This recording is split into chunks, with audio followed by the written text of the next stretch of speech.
En este video vamos a hablar de las distintas posturas que hay en cuanto al trabajo sexual, más específicamente a la prostitución y abordándolo principalmente desde el feminismo. No solo lo vamos a enfocar en la teoría, sino ahondando también en cómo se llevan a la práctica en ciertos países. Por ende, analizaremos un poco su eficacia, porque puede ser que en la teoría funcionen muy bien, pero en la práctica... Para abordar todo esto, vayamos un poquito hacia atrás en la historia. En el siglo XVIII aproximadamente se comenzó a visibilizar la separación entre la sexualidad y la reproducción. Y no fue hasta la segunda mitad del siglo XX que se detonó en muchos países de Occidente un auge por el término liberación o revolución sexual, la cual implicaba desafiar la idea tradicional de la moral sexual y el cómo se desempeñaban las relaciones sexuales. El auge de la reivindicación sexual femenina fue hasta 1970 y a la fecha resultan vigentes muchas de las problemáticas que ahí se planteaban, si no es que todas, como la reivindicación de la percepción de la sexualidad femenina, incluyendo la posibilidad de placer, porque claro, ¿cómo va una mujer a tener placer sexual? ¿Dónde se ha visto eso? A día de hoy, la mutilación genital sigue vigente. Todavía a día de hoy se lleva a cabo la extirpación del clítoris. ¿Puedes tú creer eso? Me cuesta entender que el humano sea tan imbécil.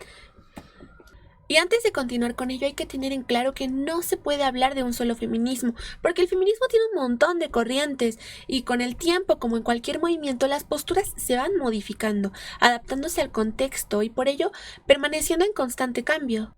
A partir de toda esta reivindicación sexual femenina, el feminismo se dividió principalmente en dos corrientes en torno al trabajo sexual. Por un lado, las personas que entienden al trabajo sexual como esclavitud y por ende se pretende que sea abolido, y por el otro, las personas que abogan por la despenalización y desestigmatización del trabajo sexual. Sin embargo, muchísima gente aborda el término trabajo sexual como si fuese sinónimo de prostitución, y no, joder, eso está muy errado. Es verdad que la prostitución es un trabajo sexual, pero no viceversa. Tener esta idea invisibiliza al resto de trabajos que están dentro de este rubro, como lo son actrices y actores porno, bailarines de striptease, masajistas eróticos, modelos ya sea de webcam o de fotografía con connotación sexual, personas que atienden líneas telefónicas eróticas, escorts, etc.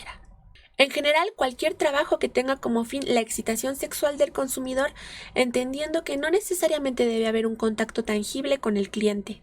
Con esto no quiero decir que el término trabajo sexual esté errado. No, al contrario, yo lo uso porque me parece importante la terminología política que conlleva el llamarlo trabajo. Se le reconoce a la prestación de servicios sexuales como algo legítimo, que debe ser entendido como un empleo, y a las personas que lo ejercen, entenderlas como agentes con voluntad propia. Ahora entraremos más específicamente a las posturas que hay alrededor del trabajo sexual. Pero antes quiero aclarar que las explicaciones a las distintas posturas las abarcaré de manera objetiva. Pero, claro, también daré mi opinión y mi postura personal porque no por nada este es mi canal. Recordemos que, como dije antes, las posturas dentro de un movimiento están en constante cambio, tienen vertientes, y es un error asumir que una postura debe ser estricta e inamovible. Así que estas posturas no deben ser tomadas como una doctrina. Cada persona elige la suya a partir de lo que le hace sentido. Pero lo importante es cuestionarnos, no solo repetir discursos como si fuesen un dogma. Esto en cualquier postura que tengamos, dentro o fuera del tema aquí abordado. ¿Vale?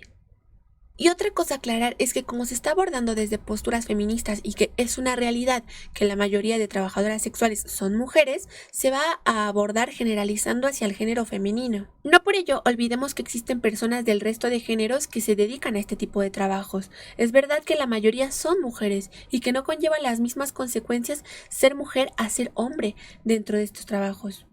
Eso no se puede negar. Después podemos hacer un video hablando de todo ello, pero por ahora solo quería hacer la aclaración para que no se malentienda ni se pretenda invisibilizar a nadie. Una vez aclarado esto, podemos continuar. El primer modelo que vamos a abordar es el prohibicionista, del cual creo que no conozco personalmente a nadie que abogue por él, pero no por ello no existe. Es un modelo que se lleva a cabo en Lituania y en Croacia. Este modelo tiene como objetivo la erradicación total de la prostitución para preservar una moral social, así que criminaliza a las prostitutas, a los clientes, a los proxenetas, a todos. Cualquier acto relacionado con la prostitución se ve como ilegal y se le confiere a las personas involucradas como delincuentes. Este modelo no pretende ofrecer alternativas a las mujeres que se dedican a la prostitución, sino que intenta eliminar su presencia de la sociedad. Así, no hay más. De una vez se puede concluir que de todos los modelos, este es el más represivo y sancionador. En él se niega por completo la voluntariedad y el debate a esa posibilidad, ya que cualquier mujer que lo pretenda se le asociará como criminal. El siguiente modelo es el regulacionista, o también llamado reglamentarista. Este modelo considera a la prostitución como un mal inevitable, considerando como una utopía el que este trabajo sexual llegue a desaparecer. Mantiene la misma idea de que la prostitución es un mal para la sociedad, ya que se le adjudica la idea de que es un problema de sanidad y de orden público. Pero ya que se percibe como algo imposible el erradicarlo por completo, se opta por regularlo. Así que este modelo es gestionado por el Estado, controlado por la policía, haciendo uso de licencias, delimitando normas y ejerciéndose únicamente en espacios designados para esta labor, como lo es el famosísimo Barrio Rojo de Ámsterdam. Así que justamente en Alemania, como también en Holanda, se ha implantado este modelo. Sin embargo, no funciona del todo bien porque se presta para que se confunda muchísimo el brindar de... Otra vez interrumpiéndome, Morty.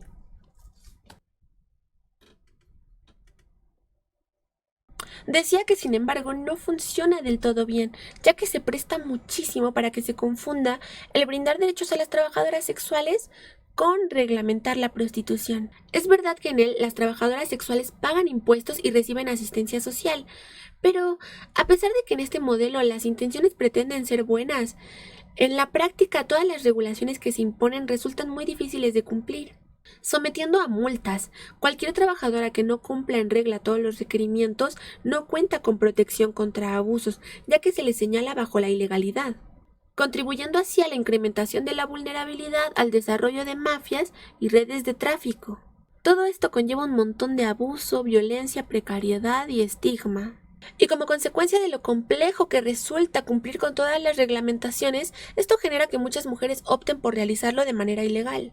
Asimismo, también hay lugares donde se combinan el modelo regulacionista con el abolicionista, del cual estamos por hablar.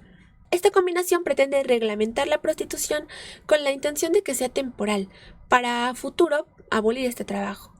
Pero ojo aquí, que si se escuchara a las trabajadoras sexuales, se sabría que si tuviesen la posibilidad de elegir bajo qué modelo ejercer la prostitución, ninguna elegiría el modelo regulacionista como el que encontramos en Alemania u Holanda. Es pésimo usarlo de ejemplo porque nadie quiere ese cochino modelo. Y ahora es turno del modelo abolicionista o neoabolicionista. Ambos modelos entienden al trabajo sexual y específicamente a la prostitución como un atentado contra la dignidad de las mujeres. En este modelo se tiene una percepción en la que se considera al trabajo sexual como una forma de violencia, de denigración y de explotación hacia la mujer. Ambos modelos tienen un discurso muy parecido, pero con una diferencia muy significativa en cuanto a la perspectiva laboral. Ninguno de los dos está a favor de la existencia del trabajo sexual, eso está clarísimo. Pero el abolicionismo está a favor de brindar derechos a las trabajadoras que estén dentro de este ámbito laboral. Al contrario de la postura neoabolicionista, la cual tiene un enfoque antiderechos en cuanto a la prostitución, ya que no la entiende como un trabajo y brindar derechos significaría legitimar algo con lo que no están de acuerdo. Ninguno de estos dos modelos pretende criminalizar a las prostitutas, pero sí criminalizan al cliente y, claro, al proxenetismo. Dado que la ideología abolicionista considera estas prácticas sexuales como una vulneración de los derechos, como una dominación total del hombre hacia la mujer propia del tan sonado patriarcado, en la que permitir que exista la prostitución solo conlleva desigualdad y violencia de género. A partir de esto es que se pretende la desaparición de la prostitución, ya que bajo esta perspectiva no hay una notoria diferencia entre la prostitución forzada y la voluntaria, ya que se entiende que cualquier acto sexual llevado a cabo a cambio de dinero se realiza bajo condiciones de abuso y explotación. O sea, para este modelo no existe la verdadera libre elección cuando se trata de elegir ser trabajadora sexual, ya que bajo la filosofía de El mito de la libre elección, abordado por Ana de Miguel, se cree que el que una mujer tome la opción de ser prostituta está influida por todo un sistema de dominación masculina que le indica que es positivo constituirse como objetos sexuales, donde el cuerpo de la mujer se vende al mejor postor. Pero el argumento de la inexistencia de la libre elección es muy subjetivo, no tenemos una forma comprobable de resolver esa incógnita. Es un argumento que ha estado en la historia de la filosofía desde sus inicios, abordando la pregunta de si hacemos las cosas porque realmente queremos o porque nuestro contexto nos empuja a ellas. Es claro que no existe un individuo ajeno a su contexto, pero lo congruente sería no analizar cuánta voluntariedad hay detrás de una elección, sino aceptar que existen factores que determinan esa elección y preguntarnos qué hacer a partir de ello. En el abolicionismo, cualquier forma de consentimiento por parte de la trabajadora sexual queda completamente invalidada, ya que no se entiende como voluntariedad real porque la pobreza, la vulnerabilidad o el arraigo a ideas patriarcales nos empujan a llevar a cabo dicha actividad. Al negar la visión de que esto sea un trabajo, se niega el referirse a ellas como prostitutas y se les denomina mujeres en situación de prostitución o mujeres prostituidas, y a los clientes se les señala como prostituyentes. Se invalida la capacidad de agencia y de acción que una mujer pueda tener, considerando que la prostitución no puede elegirse, sino que el sistema en el que estamos inmersos nos lo impone. El modelo sueco es estandarte del abolicionismo. Países que tienen este modelo son Islandia, Noruega y Reino Unido. Se centran en penalizar al cliente y pretenden reinsertar dentro de la sociedad a las trabajadoras sexuales. La perspectiva pro derechos, la cual es el siguiente modelo a explicar, llama a esto la industria del rescate, porque pretenden salvar a las trabajadoras sexuales invalidando su elección. Y a mí, en lo personal, esto me resulta sumamente paternalista. Este es el modelo más popular y que más auge tiene dentro de algunos feminismos. Se ha visto como un ideal dentro de organizaciones feministas e instituciones. Yo no lo comparto, no considero que realmente ayude a las trabajadoras sexuales. Y ahora explicaré más el porqué de mi afirmación, ¿vale? Porque no lo digo de manera arbitraria. Igual me parece muy importante analizar el discurso en el que se menciona que están en contra de que exista demanda, de que existan clientes solicitando prostitutas porque objetivizan a las mujeres, porque convierten al cuerpo en objeto sexual. Pero al mismo tiempo les quitan su agencia a las trabajadoras, les invalidan su actuar, su decidir y las llaman mujeres en situación de prostitución. A mí en lo personal esto me resulta contradictorio. Como dije al principio, este modelo no pretende criminalizar a las prostitutas, pero aún así sufren muchas afectaciones y penalizaciones indirectas. Porque el criminalizar al cliente y la existencia de las normas que se establecen se presta para la clandestinidad y por ende la vulnerabilidad a ser víctimas de violencia. Ejemplificando un poco, esto se encuentra en la realidad de que clientes siguen existiendo, pero no quieren que se les descubra. ¿Esto cómo afecta a las trabajadoras? Pues existen procedimientos de seguridad que entre ellas llevan a cabo. Se intercambian redes sociales, referencias, números de teléfono, cualquier tipo de información sobre el cliente en cuestión. Pero como el solicitante tiene miedo a ser detenido, jamás brindará este tipo de información personal, imposibilitando tener referencias del mismo y por ende aumentando significativamente más el riesgo a ser violentadas. Otro ejemplo es que si alquilas una vivienda donde a posteriori te enteras que se está ejerciendo la prostitución, debes anular el contrato enseguida y con el temor a que seas procesado como proxeneta. ¿No es esto arbitrario? ¿Dónde quedan las prostitutas ahí? Mucha conciencia de que la precarización te lleva a ejercer pero no puedes alquilar. Un ejemplo más es que si en tu vivienda más de una persona se dedica a la prostitución, puedes ser detenida, porque tus actos estarían ligados al proxenetismo, ya que se le consideraría a esa vivienda como un putero, y esto claro es ilegal, aun cuando la otra persona solo sea tu roomie, compañera y amiga. ¿Trabajar sola no aumenta el riesgo a la vulnerabilidad? Asimismo, en caso de que un encuentro sexual esté mediado por proxenetas, un cliente no puede colaborar como testigo en procedimientos penales contra proxenetas o tratantes por miedo a ser denunciado. Todo esto sumando a la intención de que las prostitutas no tengan clientes por la idea de que sin demanda no hay oferta, no las deja en una situación más precaria que la que tenían al principio. Todas estas sanciones afectan muchísimo más a ellas que al cliente, porque dificultar el trabajo no implica alternativas realistas. ¿Realmente se pretende proteger a las prostitutas o solo es una excusa para criminalizar el trabajo sexual? Me voy a poner los lentes un ratito porque, aunque parezca mentira, llevo casi 5 horas grabando y la vista ya no me da más. Hay personas que afirman que este modelo ha disminuido considerablemente la prostitución, pero hay quienes cuestionamos que no puede afirmarse que la prostitución haya disminuido desde la entrada en vigor de la ley, sino que se ha producido un desplazamiento de la prostitución callejera a lugares cerrados. Del mismo modo se cuestiona desde un enfoque social y económico, porque las dimensiones de la prostitución no son las mismas en Suecia, en cuanto al ya mencionado modelo sueco, que en países de Latinoamérica, donde el fenómeno es muchísimo mayor. Pero no podemos pretender los mismos resultados de un país de primer mundo a países de Latinoamérica, es que eso es muy poco realista. Y bueno, ahora sí, por fin, el modelo pro derechos o despenalización. Este es el modelo que yo apoyo porque considero que es el más favorable para las trabajadoras sexuales. Este modelo distingue entre prostitución forzada y voluntaria, confiriéndole a esta última la categoría de trabajo y otorgándoles derechos y garantías laborales a todas las personas dentro de la industria del sexo. Y por otro lado, penalizando severamente a la prostitución forzada porque se entiende como un delito y es penado por la ley. En este modelo la prostitución es legal siempre y cuando no implique un acto delictivo, por ende se entiende que es un sistema que conlleva una regulación. Se puede hacer una muy acertada ejemplificación usando la despenalización del aborto. Se establece un marco legal donde se indica de qué maneras puede o no llevarse a cabo, pero se eliminan todos los delitos relacionados con su práctica.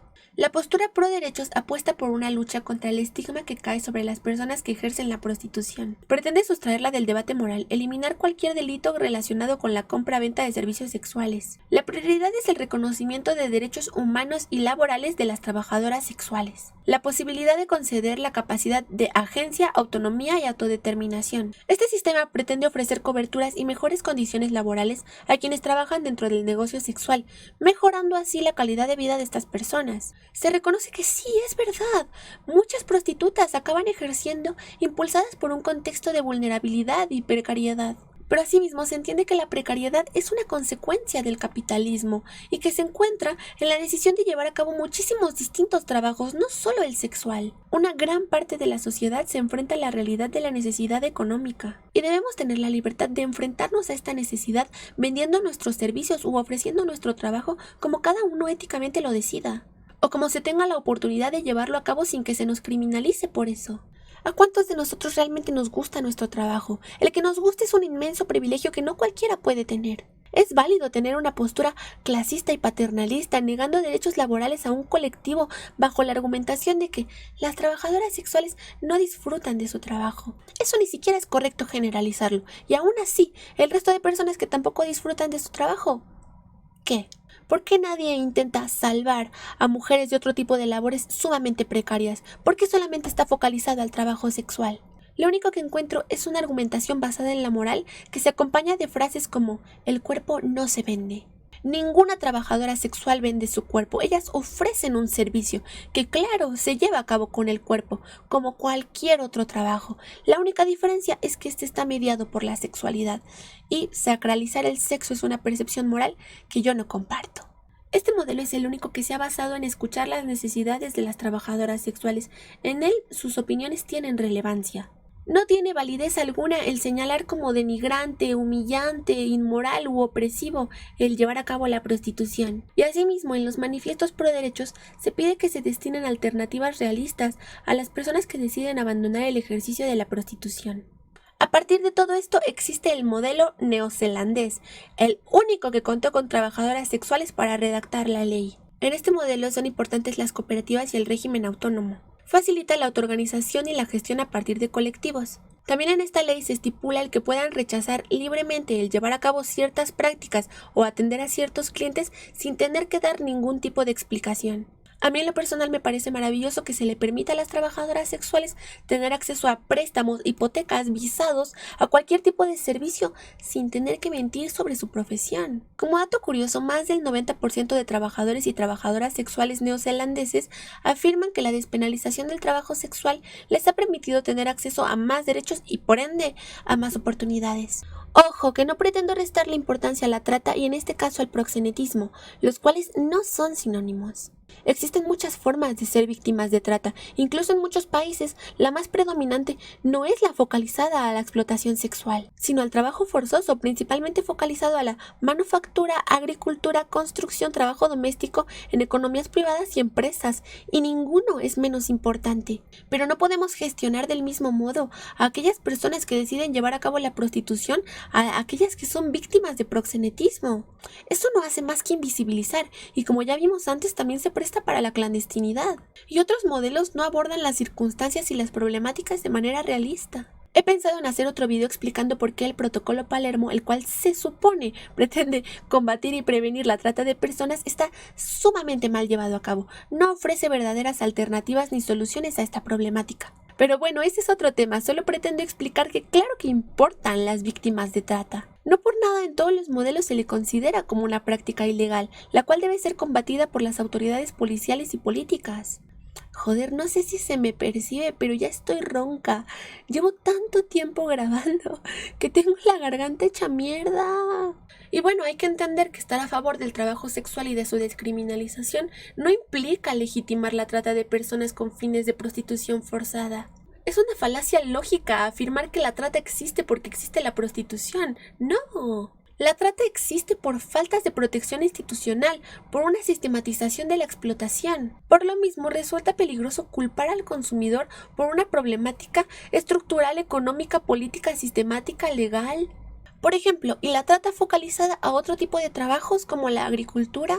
Nosotros como consumidores de maíz, porotos y no sé, kiwi, ¿somos culpables de la trata? No. La trata laboral existe por áreas de precarización dentro del sistema económico actual y porque no existe una eficiente protección que pretenda combatirla y prevenirla. Así que la trata no es inherente al negocio del sexo. Hay muchos grupos, organizaciones y partidos que señalan que la despenalización del trabajo sexual es la mejor opción. Entre ellos encontramos la Organización Mundial de la Salud, ONU Mujeres, ONU SIDA, la Organización Internacional del Trabajo, la Alianza Global contra la Trata de Mujeres, la Red Global de Proyectos de Trabajo Sexual, la Comisión Global sobre el VIH y Derecho, Human Rights, Anti-Slavery International, etc.